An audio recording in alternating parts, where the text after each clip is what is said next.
event.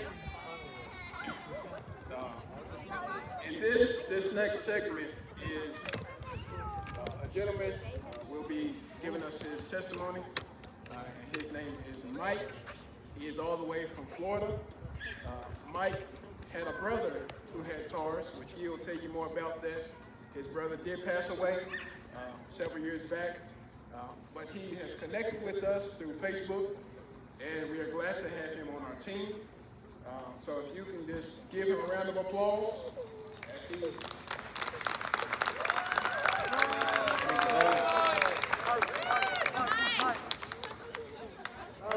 Good morning, TARS, Kentucky!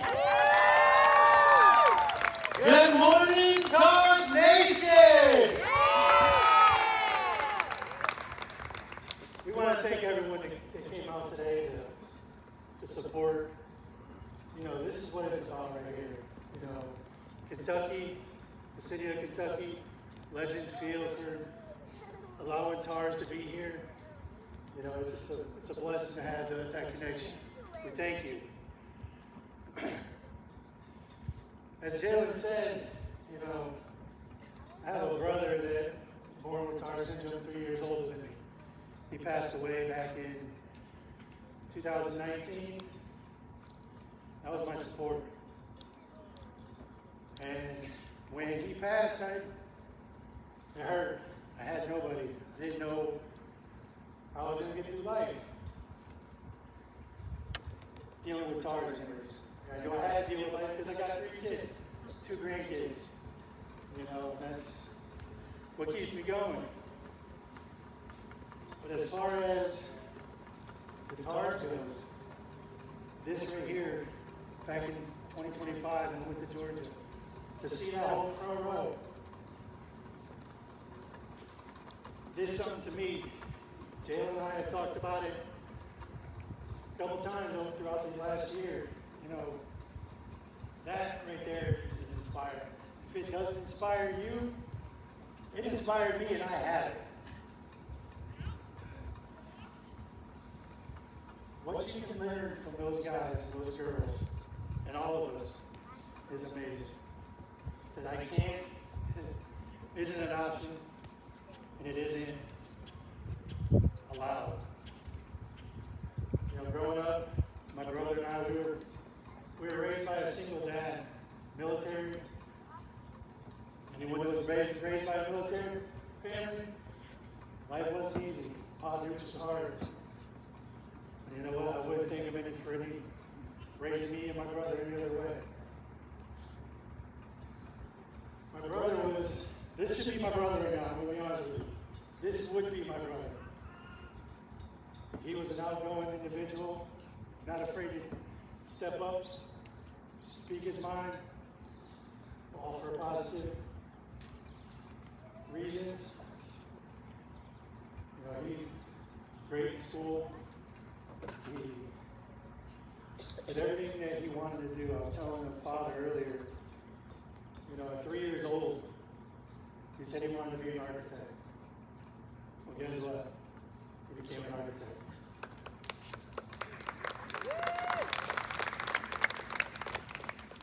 For those that don't know, architecture can be some pretty intense stuff, especially when you're drawing on a draft board. It was a lot easier for him when CAD came along.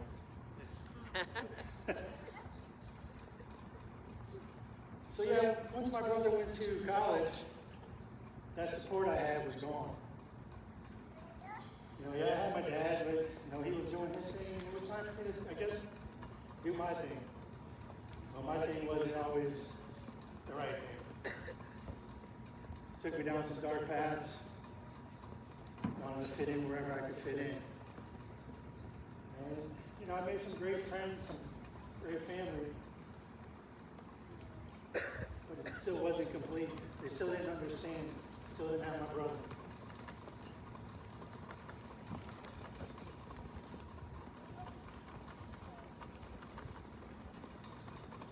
Sorry, guys. Okay. Sorry. 97 was a rough one. I couldn't get a job, no one would hire me, wasn't good. good in school, and I had a dark night, and it was not a good one. But because of that night, I wouldn't be here today. You know, that was when my life completely changed.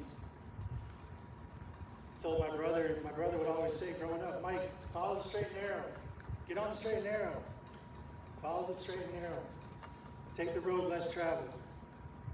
I didn't know what that meant. Until that night, I left Connecticut to forge my own path, because it was time for me to do that. In doing so, my life changed. I had 3 great kids. My daughter, first one. Guys, you know what daughters do. Daughters will do something to you. I'm glad it was my first. I'm glad I had my daughter first. With my 2 boys. He's saying I'm the favorite. Yeah, she's my favorite. Facebook, I hope you're in. No, you know, the day she was born, my life really did change. You know, she was born in the afternoon, and all I did was I just sat back and I watched, I looked. And my life was like just flashing. Everything that I had gone through. Her mom asked me, said, Mike, have you held your daughter yet? He said, no. She said, you better go pick up your daughter. It was 11 o'clock at night. She was born in the afternoon. It was 11 o'clock at night.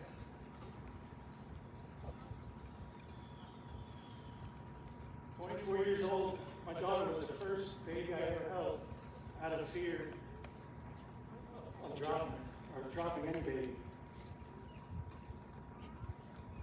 When I tell you, I picked up my daughter for the first time. And it was like everything I had ever feared in life, anything was gone. I didn't want to put her down. The doctors came and said, hey, we got to take her back to the hospital. I'm like, no, you weren't taking her. No, you're not taking her. But anyway, I had to let her go. And when I finally left the hospital, on my way home, I was so mentally drained. So mentally drained about everything. How am I going to do it? What am I going to do? And it was like the Lord just said, I got you. I got you. That was a moment that I realized, that was my Philippians 4:13 moment. I could do all things through Christ. It gives me strength. Like I said, I had to read two more after her. And predominantly, I did most of it on my own. I was a stay-at-home dad. And things happened. I became a single father myself of all 3. When I say that, I look at these young ones, and I want them to know that it is possible. You guys will figure it out. You guys will find a way. Don't ever quit. Don't ever stop. And always put God first. Jalen, I want to thank you for this, for that dream that you shared with us. You know, growing up, I had my brother. But this right here, everyone has each other. And you caused that. Your dream brought this together. I want to thank you for your other calling.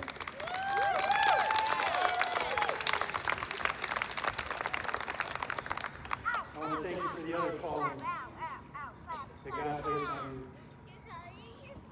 For answering those phone calls when I needed someone to talk to. To take that place from my brother when I needed it. You know, like I said earlier, this is my brother. I was blessed to be able to go to Hawaii for my 50th birthday to see son that's stationed there. And I called Jalen. To let him know I wasn't going to be on the group chat. He said, "Oh, no problem. Enjoy your time with your family."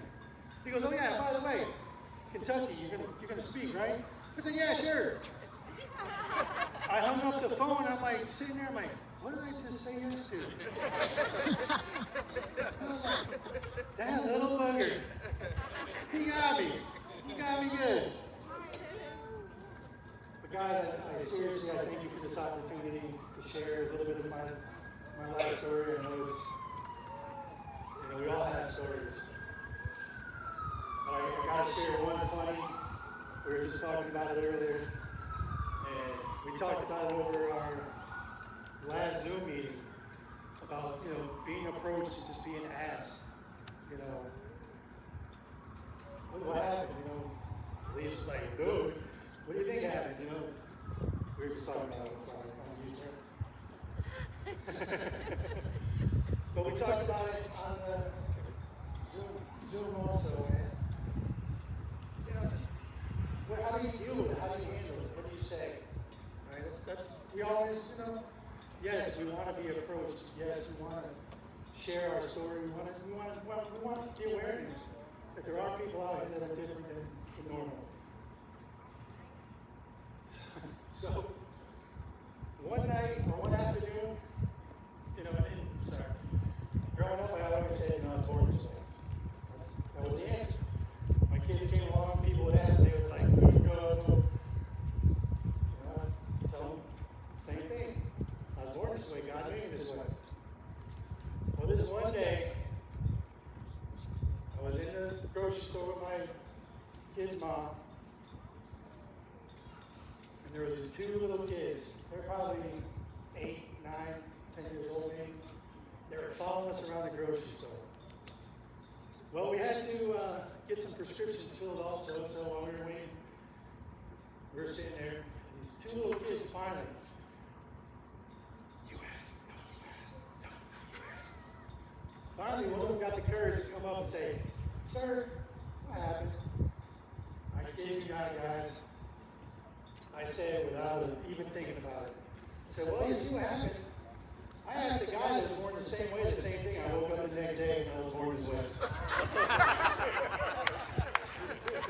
Needless to say, those kids went running off in the store, and my ex-wife was beating the snot out of me. Before I turned it over, I was blessed to go to Hands to Love camp down in Stark, Florida this past weekend.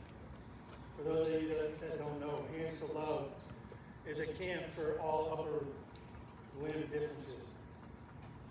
TARS was and is recognized there. There was quite a few families there. There was 2 new families that were there, and I was blessed to be able to share with and talk to and share TARS community. I don't know if anyone has reached out from that interaction, but I hope and pray they do. On that Saturday night,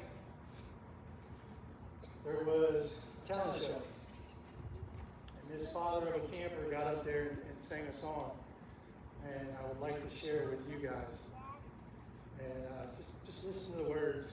For you young ones, listen to the words. Hold your words. You got it? I shared it with Jalen last night. I had to. I couldn't hold it in. I wanted to send it to the group chat, but thank you guys again. Let's have fun. Let's finish out the rest of the day.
Let's give Mike another round of applause.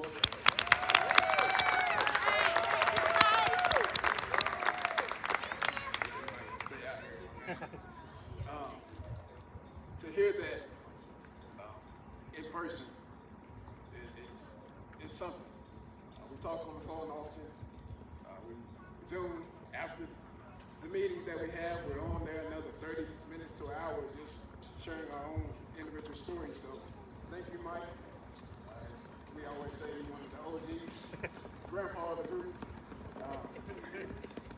And speaking of that, I do want to make mention, we do have someone here from Indiana who has stars, and she is our oldest individual that we personally know.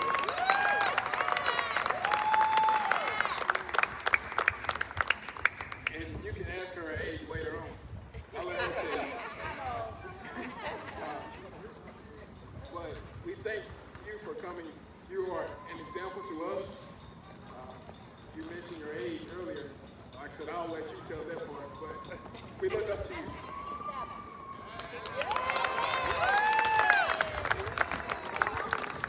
And if you know the history of TAR syndrome, a lot of people don't live past childhood.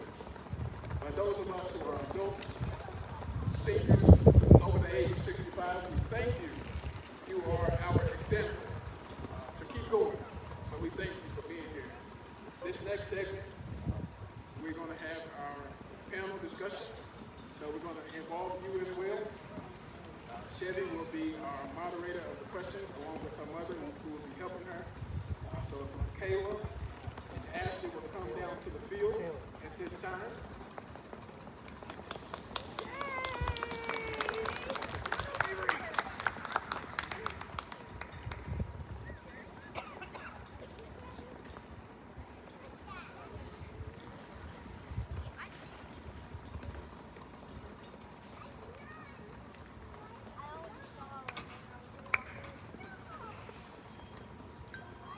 Katie was also supposed to help Chevy, but for those who don't know, Katie is one of our individuals with TAR syndrome.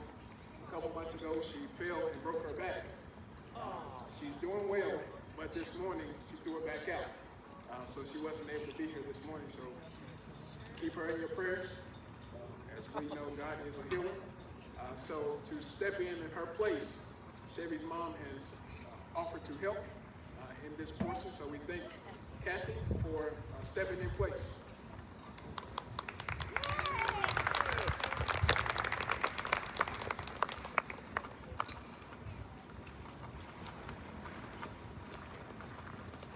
Hi, for everybody that doesn't know me, I'm Chevy. I'm 27 and been the co-founder and helped Jalen through making this the start of it through social media in 2020. So I've been with them through all of it. So I understand this is such a huge blessing to all of us, as it was just a dream in 2020. So crazy to see it grow so much in the past so many years now, and keep growing. So thank you.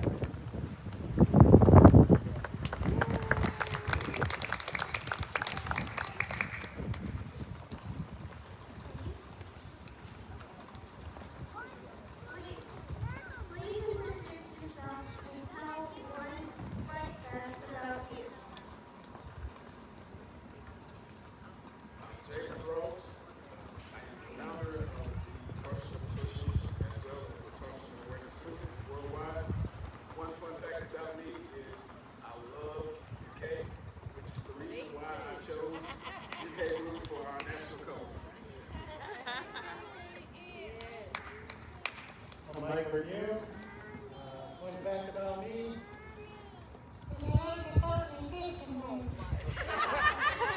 Once you got to work, trust me. I'm Ashley Darrell. We're from Hiawassee, Georgia. I do not talk like that. But I am mother to Avery, such a spicy, beautiful redhead 5-year-old who's going to be 6'2". I'm Michaela Hoffmeister.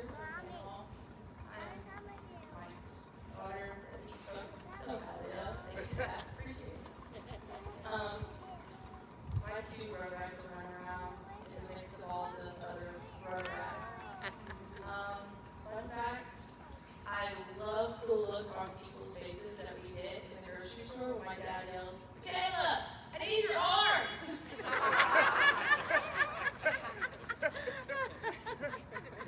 Good fun fact. Way to go, Mike. The best.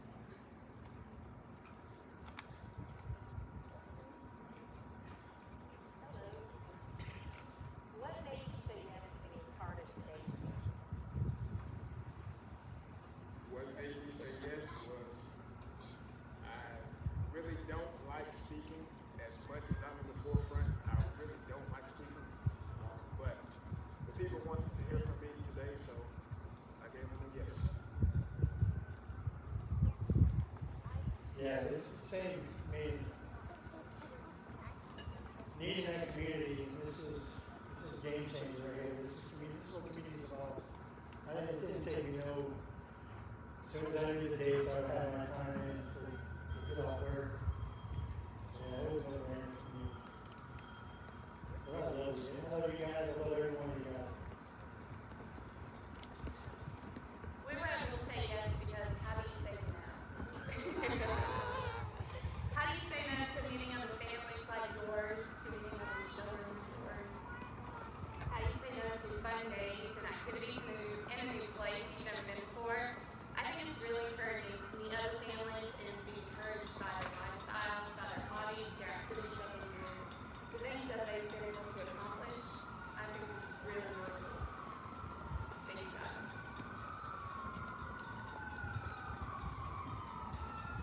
I took a nap all day after work and I woke up to a message on Facebook from Jalen. I hope everything's okay. Jalen has never messaged me before. I opened it up and I said, "Oh, I gotta call Dad." I thought Dad was like, "Jalen just messaged me and asked me to do this panel." I said, "No way. What'd you say?" "I haven't messaged him back yet. I was scared." But I think it's cool to be asked and given this opportunity because, well, it's just been my daughter. Nobody's ever wanted to know from my point of view what it's been like to grow up with a dad that has scars. So it's exciting. It's cool. Thank you. Wake me up from my nap.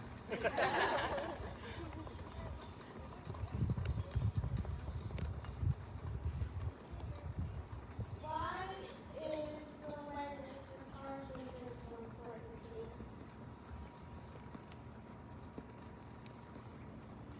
It's important to me because growing up, I never really had any support.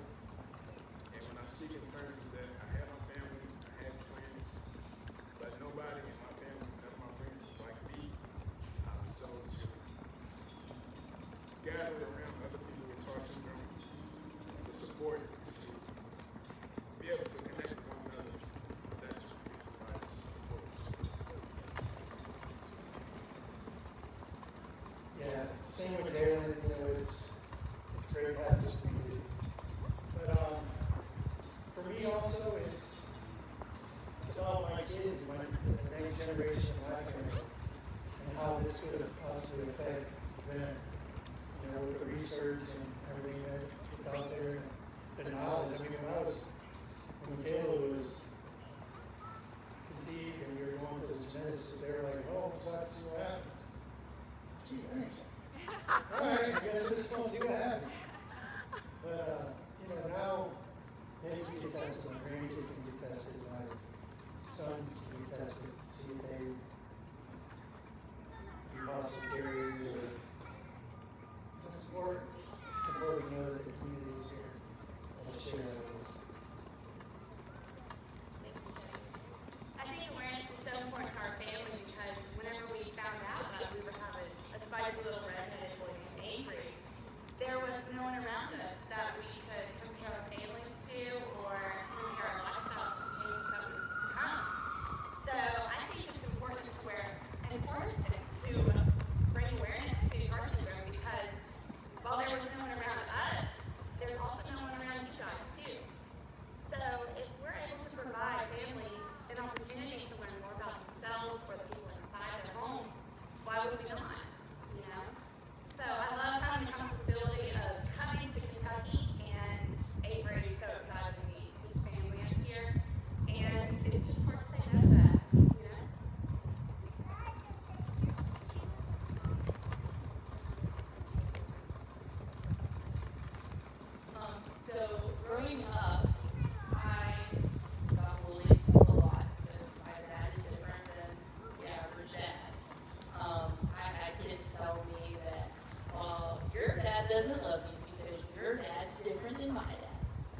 Touche. Alright, I'll show you. Okay. So I think it's just really important for me to show my kids that there are people that are different than us even that can do the same thing that they can do. They can love the same way that they can love. They can love harder. There are some things that Dad can do better than I can do. Just because you look different doesn't mean that it's gonna change everything about you.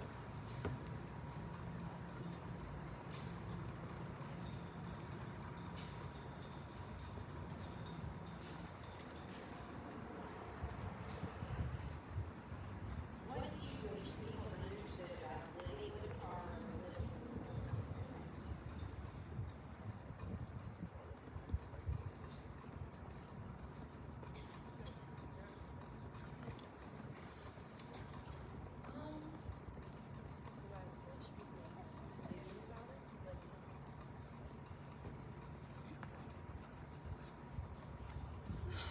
I like to say that Dad got lucky having a almost 6-foot child that has longer arms than him. He's never had to worry about getting anything of mine. That's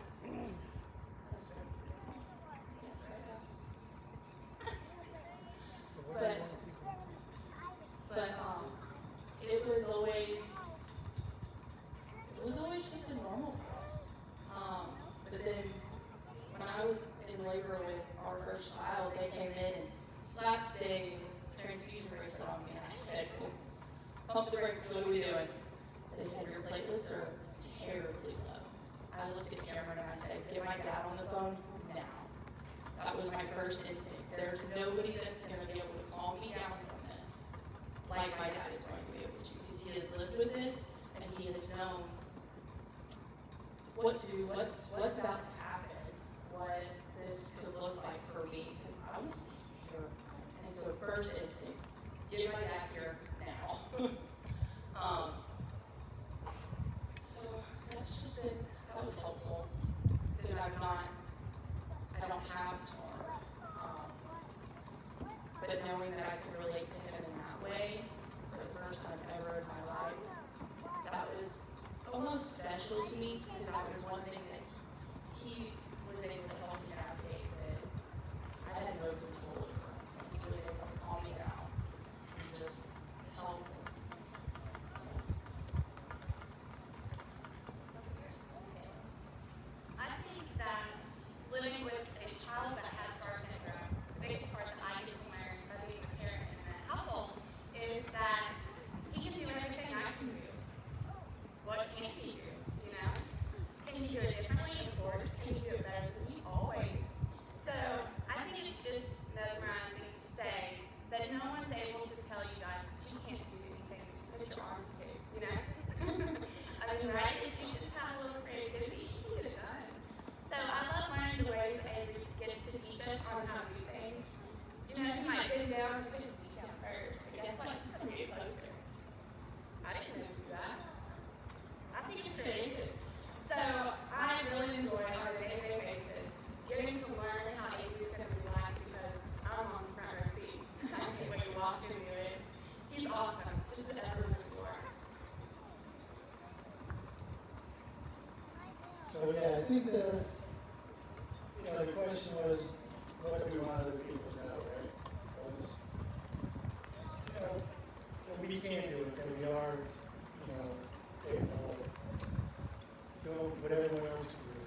Might look different, might take us a little bit longer, but we're gonna get it done. Quick story, I traveled up and down the East Coast with 3 kids by myself a couple times. When they were young too. The youngest, I was only a year old. And I was stopping, we rent a hotel room for the night. I take them all out for breakfast the next morning. And people would just stare and be like, some of them were like in awe and some were like, I was wondering if they were thinking I was kidnapping their kids. But, I had a couple people come in and say, that's awesome. That's all they said, that's awesome. Did everything for them, Maybe a little bit older, so she was able to help two boys every year. But to see people react the way they did in a positive way, that's what matters. That's what matters. That they do see that we are normal people. What I wish that you would know is whatever you can do, I can do better.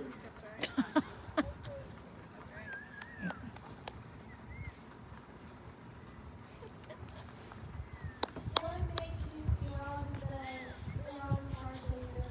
What makes you?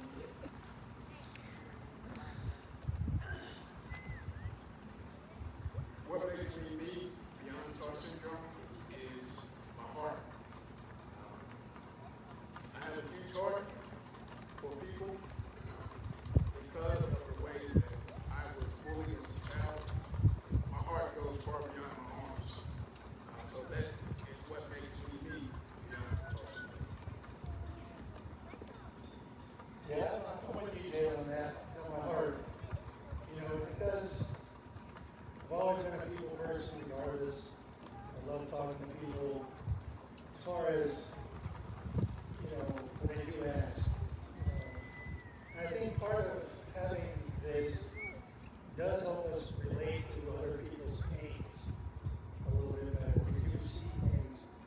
And, so yeah, having a heart that is beyond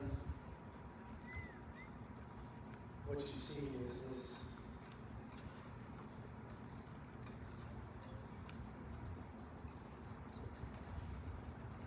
I'll describe Avery.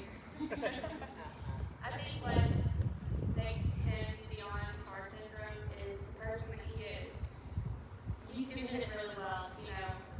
When I meet someone with TAR syndrome, I'm not looking at their arms, I'm not looking at their bodies, I'm looking at their character. They can be me, they can walk around just rude to everybody, just the things that the Lord has given them. But instead, they're using themselves to reach more people. They're creative, they're loving, they're encouraging. There's nothing more bad than I've heard anybody out here. And so I really enjoy getting to know each of you through yourself. What are your interests? Chevy, she's a public speaker, She's doing awesome. Each of you have your own gifts that the Lord has blessed you with. And I look at those first through every one of you. So I'll support that through everyone, and especially being Avery's number one support for it. We're the same. I think I'm gonna speak. Dad. Growing up, there were so many times that I would come home and walk in, and my friends were there, and I'm like, what are you doing? Oh, I came in to hang out with Dad. Oh, okay. Or, hey, can you have your dad pick me up and take us here? Or can we go here with your dad? They never wanted to come hang out with Michaela, though. Dad was always in the mix of all of my friend groups.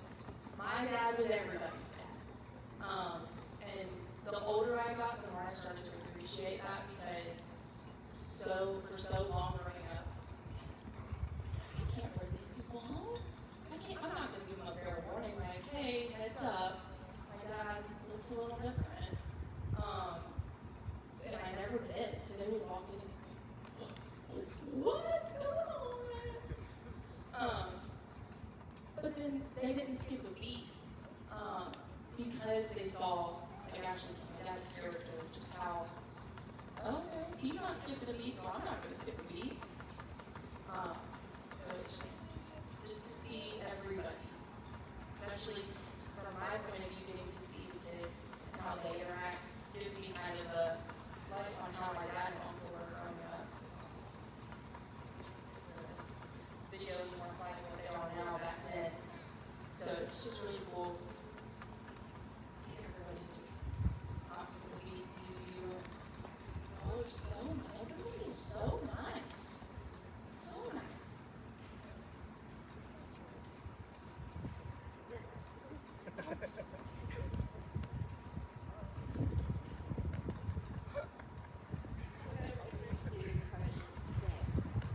What challenges have you had to adapt to physically or emotionally?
like Jalen said, the mental aspect of things that you have to overcome. You know, this is something else. You know, and as you get older, you know, start having a family, you start doing different things, start working. You know, how do you, the adversity that we have to overcome that people don't understand, you know, to be that, have that mental toughness to fight through whatever is, it's hard, you know. It does take a little bit more from our bodies to do something. So yeah, it's probably more so the mental aspect of things that you have to go through, you have to get over.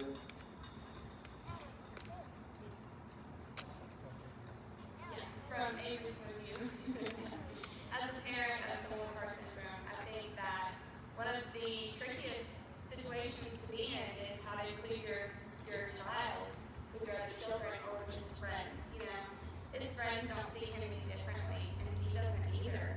So how do I make his physical life an abundance of opportunities for him where he can say yes to? You know, so I think the hardest part is making sure to always find a creative route to always say yes and never to say no, or I can't do it. One huge thing, try not to cry this year. One huge thing with our family is Avery. Avery. What do we say when we can't do something? What do we say? Do we say never give up? We do. So we're in T-ball right now. That could be a little hard for someone with short arms, right? Avery gets out there, no tee. Someone pitches him the ball, he misses it. He turns around and he says, never give up. He turns back around, he swings that bat, and he hits that ball.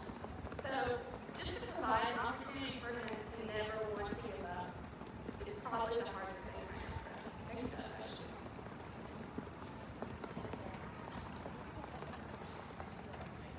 I almost made it. So growing up, it was a lot different than it is now, because now I see Dad getting older and I'm like, oh wait, hold on, no, I got that. No, please don't do that, I don't want you to get hurt. Sorry. I'm realizing that I'm doing it, I'm trying not to. But when we were younger, it was, oh, there's just a couple extra stools around the house that we just might have to kick out of the way to get up to the counter. Or there's little grabby arms in each room, just in case. They're just going to be in the corner. Just ignore it. They're that. So don't play. And help you not play with grab arms, because you will get in trouble. Because if you break it, you got to buy it. But, I mean, really seeing, like I said, now it's a little different, because he's getting older. But, just seeing that he can literally do everything that I can do. Just don't put the lid back on too tight, or you're gonna be. We had that at the campground last night. Frito-Lay can open. I'm gonna take around maybe the challenges as I listed in the last part of challenges. And I told everybody that, or especially for me, I have a challenge every day. It doesn't matter if it's small or big. It's always fun, there's a new challenge no matter what. So that's why, you know, don't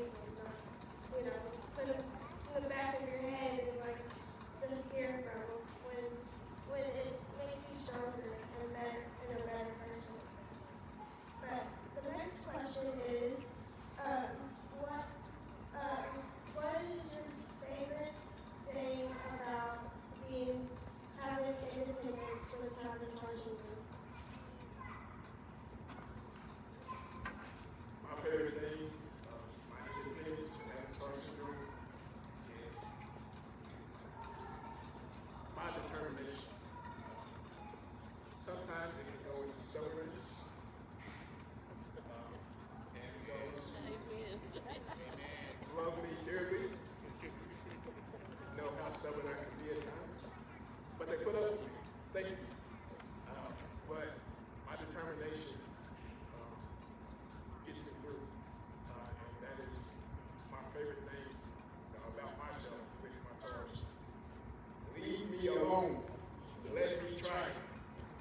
That's always been my mentality. And if you try to step in before I hand it over to you, I'm going to get mad.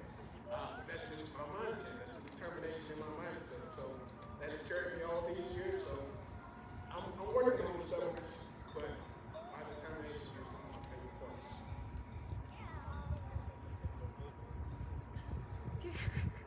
Yeah, the determination is to just, I don't want to say to prove people wrong, but to prove people wrong. You know, playing sports, you know, people are like, oh, we're going to go easy on you. No, I don't go easy. I want to play just like you. You know, so determination, the fight, the grit of just getting by day to day. And let people see that we are capable. I think my favorite thing to watch through struggles or any accomplishments with Avery's is that outside of that becomes more and more confidence. The next time it's not a struggle, the next time he's killing it, you know? And as he's 5 now, you know, when he's 20, when he's 30, when he's 67, you know, he's gonna be confident. And he wants to raise someone who's confident in himself and who can explain himself to others too. So out of that, I think Blossom's confidence for him, and I'm here for it. I'm here for it because I see it in all the older people with Tourette syndrome, you know, and I'm like, man, I can't wait till he's doing that too, you know. Yesterday he fell on the scooter. Guess what? He was on it again. It didn't scare him. So I think confidence is such a huge booster because it just makes him want to try harder next time. And then the next thing he does is bigger than that thing. That becomes a small thing now, you know. So that's behind him. Let's see what we can accomplish next.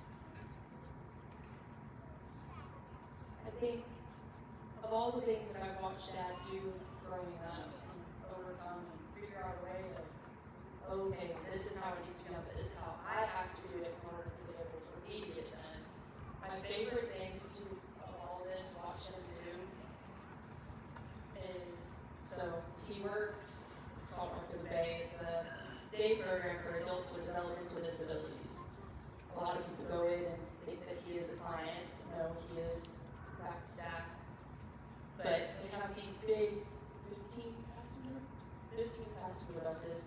He jumps in it and he drives it, and last year I got a job there and started working with him. I can't even drive a minivan. There's no way I can drive that. He's like, are you kidding me? I train people how to drive these buses. If I can train people how to do it, you can jump in there and do it. You know what? I slept on it, drove it, hit a pole. I said, Dad, I cannot do this. It's like, hey, look, if I can do it, you're gonna figure out how you're gonna be able to do it.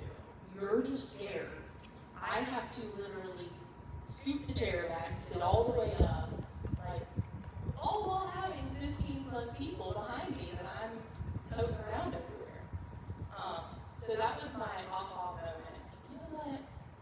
This is one thing that Dad might have on me. I don't think I can do this. Fun fact, I did it, I figured it out. He helped me. That was fun. But watching him just jump in and do it. Again, we tried to buy a minivan. No, I'm not. It's like a school bus. I can't do it. He said, no. If I can do it, you can do it. It's gonna be okay. You're gonna get it done. And then he jumps out and people are like, what? How did you do that? The same way you would get in there and do it. Fair enough.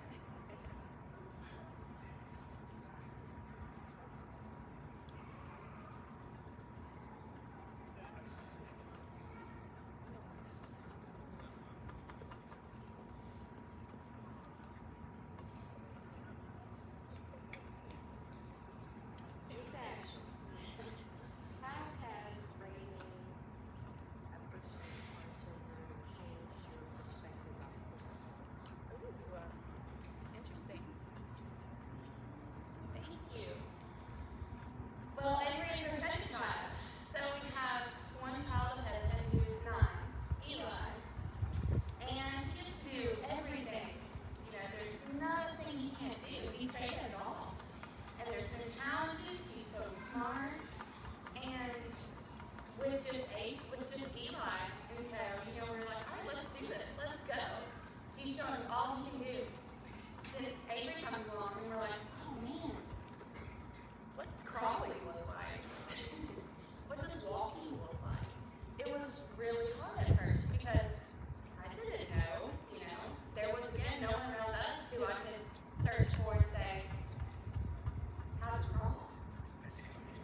Exactly. Exactly. So Avery is student. So he taught us, and that was probably one of the first things he taught us was that he could be different, but he could still get it done. So it's hardest to put yourself in a realm that you have to think about. There's a step right there. We need to make sure Avery sees that step so we don't fall and get hurt on that step. Whereas with Eli, first we're like, hey, can you walk steps yet? You know? And so I think the biggest struggle came first was recognizing that we did not have to bubble wrap him completely entirely. We needed to open up a little space so he could have some room for confidence and do it himself independently. So the hardest part there was putting down your motherhood level and saying, okay, you can do this, let's see how you're gonna do it. And then you have a third one. She's on the field with you.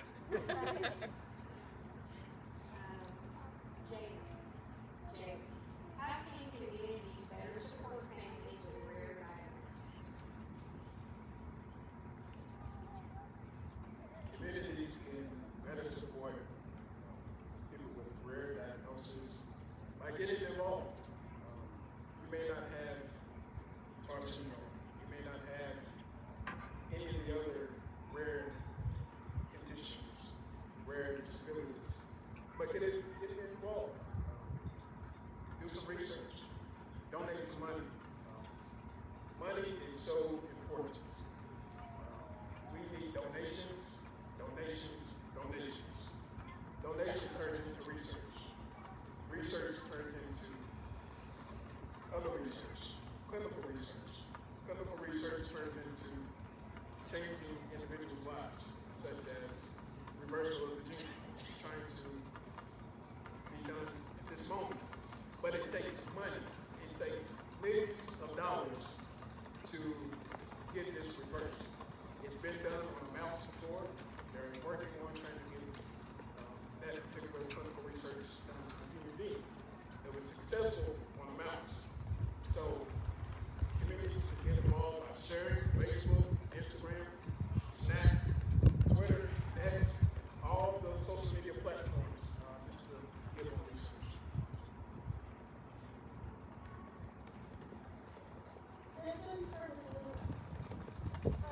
What is your perspective of, living and having a parent with TAR syndrome and knowing that, what has made you think of different perspective of disabilities and abilities?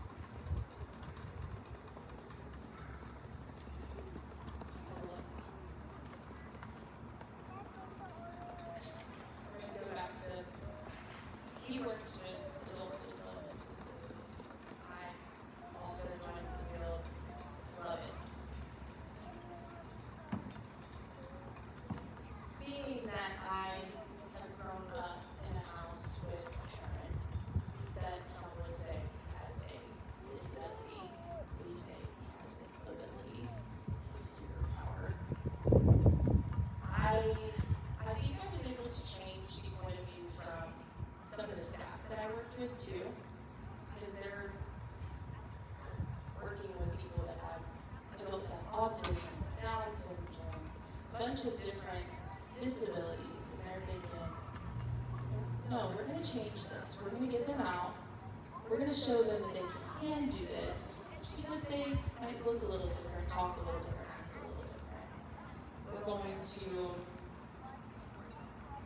We're gonna show them. They're gonna show you that they can do this. And I think that mentality really stems from growing up in a house that Dad really preached. Can't, never could. That was his favorite. I think that might stem from Papa over here. Can't, never could. Okay. We'll tell our kids, can't, never could. I won't say you can't go clean your room. You can't go clean your room. But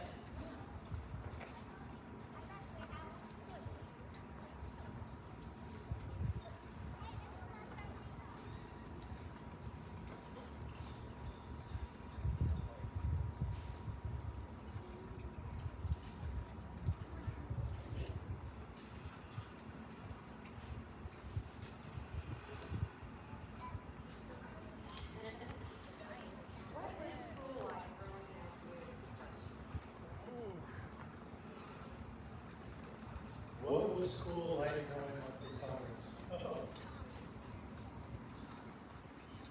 Had its ups and downs for sure.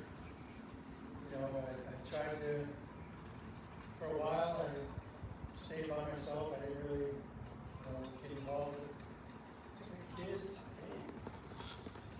And I was, because of that, maybe I was bullied more than I should have, instead of just jumping in and showing I could do it.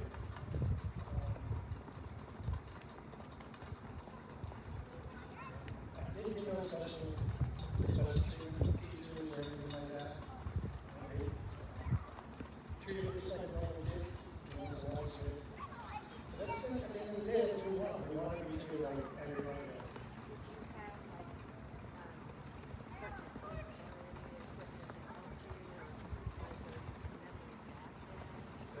I had nothing. There was no tools, no anything like that. We didn't have, now they have IEPs and different rates for people and doors. And, before we didn't have it. It was just, you're out in the world, you're doing your thing.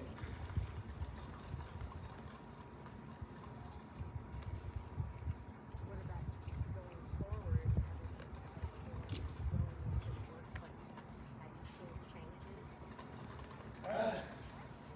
Going, as I've gotten older, I've always done me.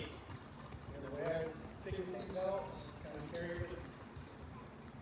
When I went to Hanson Love Camp last weekend, there was a gentleman that he had a backpack, and he was pulling all these things out. I'm like, okay. Guess there are things out there for to maybe make things easier or. Well, part of that camp also there was different tools, different.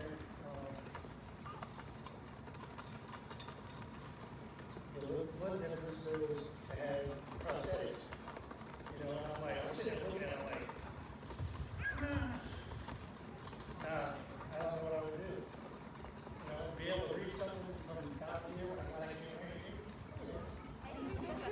I don't know. I wouldn't be able to do it. So yeah, even though there are things out there, I still just do it always want to do it.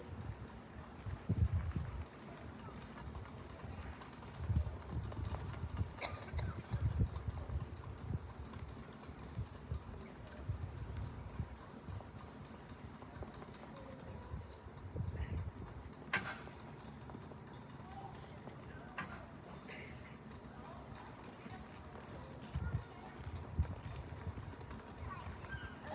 this one is our last question for everybody. What do you want for things to happen or want to see for the future for disabilities or country or altogether? Things that I want to see specifically for Down syndrome is more people getting involved, community support. A lot of people don't understand what Down syndrome is, so by them not understanding what it is, they're not as eager to get involved. So more community support as far as disabilities are concerned, to get more informed, more educated. The more education we have, the more research we get.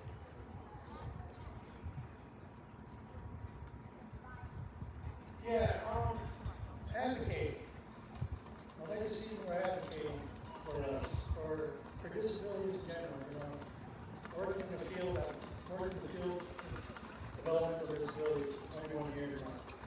I've seen a lot of things that just don't sit right with me.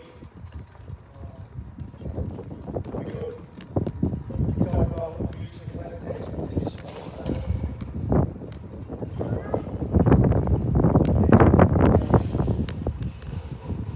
The population does can get used in the wrong way. So, everyone advocating for each other,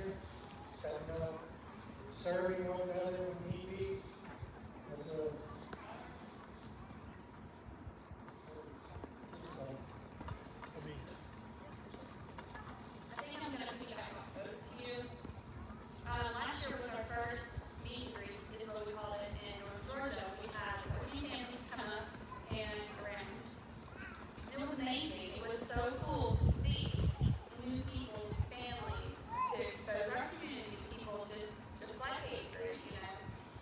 So I think having advocates in your village, in your city, in your state is a need, not for that person, for everyone there, you know, for anyone local, because everyone who came to Georgia, with the exception to a few, had never met another person that was just like them. Their family member had never met another person just like their family member. And it was really a blessing to see that that one event connected 13 other families to 13 other families, you know, and that person changes the life of that person and people that they meet too. So I think advocacy is definitely great. Community is amazing. You can't do it by yourself. You can't do it without help from others. And we were really shown that in Georgia last year. We were blessed and we were able to provide that again for this annual meet and greet as well. So definitely, I think that is two great, important key points to have. I agree with having an advocacy. It's something that I would really, it's something that I've prayed for forever. Is to see less hesitation from other people. Something I was telling somebody about it earlier when we were walking. Something that I love so deeply about my dad is that when he sees kids, or people look at his side, he makes it a point. Even if his hands are full, he's gonna set that stuff down. He's gonna walk over to those kids, adults, whatever, and give them a fist bump. Something. Meanwhile, I would tell you, quit looking at them like that. But he makes it a point to go give them a fist bump, say hey, shake their hand, and the kids are like, oh, huh, that was cool. So I would like for everything as a whole to just get to where, okay, he doesn't look the same that I look, but again, that doesn't make me any different. I'm not gonna treat him different or look at him different just because his arms are as long as mine.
And we'll be calling raffles in there. So everyone can get that way.